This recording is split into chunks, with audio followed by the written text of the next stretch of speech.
High, ফিতার মাপ, কোয়ার্টারের মাপ। এই যে quarter inch, half inch, 3/4 inch, 1 inch, 1 inch and half inch quarter.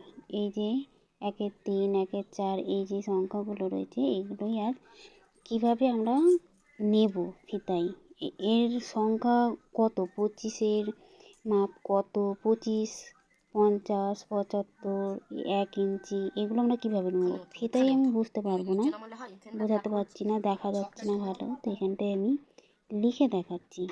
1 ইঞ্চি যেরকম 8টা দাগ থাকে, সেই 8টাকে আমরা 4 ভাগ করে নেব। এই সংখ্যাটাকে যদি আমরা আনতে চাই এই 75 থেকে 1 ইঞ্চি পর্যন্ত, তাহলে আমরা এখানে 1 ইঞ্চি কটা দাগ হয়, 8টা দাগ হয়। তাহলে এখানে আমরা 8টা দাগ টেনে নেব 1 থেকে 8 পর্যন্ত। যেরকম যেরকম ফিতায় থাকে, ছোট থেকে বড়, আবার ছোট, আবার একটু বড়, এইভাবে আমরা 8টা দাগ টেনে নেব।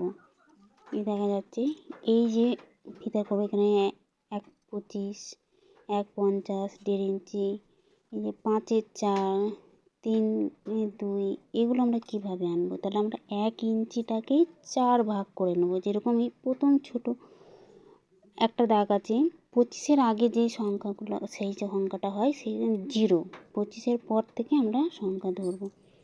তো এইখানে দেখো আমরা 4টে ভাগ করে নেব বড় বড় দাগগুলো। প্রথমে যে সংখ্যা দাগটা রয়েছে খুব ছোট, তারপরে একটু বড় রয়েছে, তাহলে 1, 2, 3, 4 আমরা 4টে ভাগ করে নিয়েছি। তাহলে একটাকে আমরা কত ধরবো, এই যে এখানে, তাহলে আমার এইখানে আছে 1, 2, 3, 4, 1 ইঞ্চি পর্যন্ত আমরা 4টে ভাগ করে নিয়েছি। তাহলে এখানে আমাদের হচ্ছে 2টো দাগ পড়েছে। তাহলে এখানে আমাদের 25 কোয়ার্টার, এটাকে আমরা কোয়ার্টার বলবো।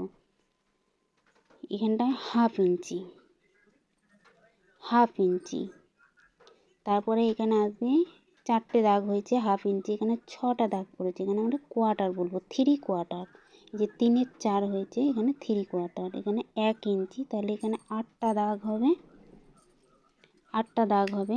তাহলে 1¼ ইঞ্চ, তাহলে এখানে 1 ইঞ্চি, আর এখানে 25 কোয়ার্টার, তাহলে এখানে 1¼